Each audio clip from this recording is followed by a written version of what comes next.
5 secret millionaires who kept their wealth secret until death. 1. Sylvia Bloom. Bloom donated $8.2 million to charity, but she was a modest secretary at a Manhattan law firm. She worked there until she was 96.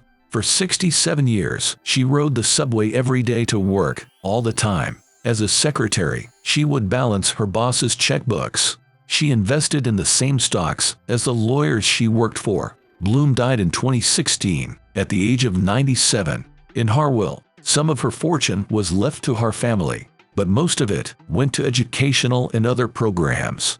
2. Leonard Gigowski. Gigowski left behind a $13 million scholarship fund. A man with no kids and no wife, he did well for himself and beyond. He worked as a butcher at a grocery store. Gigowski invested wisely in the company's stock. Later, he purchased a nearby grocery store and other property.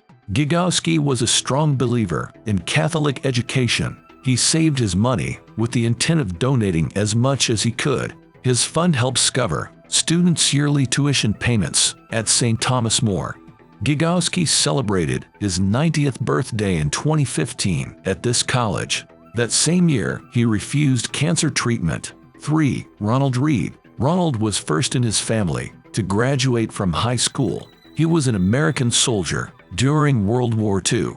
After the war, he worked as a gas station attendant and a janitor. He read the Wall Street Journal almost every day. He was following his investments in Ford, IBM, and Procter & Gamble.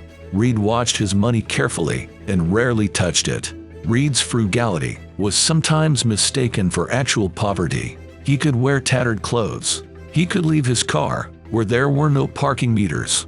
At age 92, he was worth $8 million.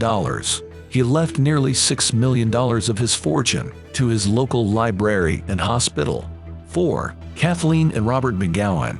Kathleen McGowan was an ordinary American teacher. She realized that she was rich before she died at the age of 87. Robert, Kathleen's twin brother, had always managed their finances.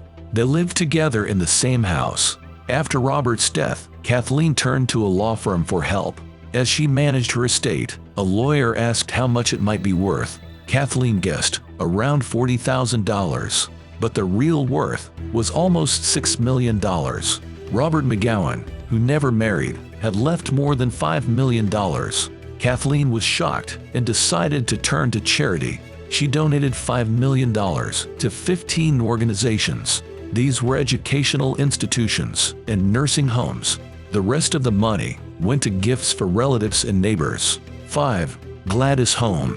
Home was a secretary at Hospital Supply Co. It was the biggest distributor of health care products.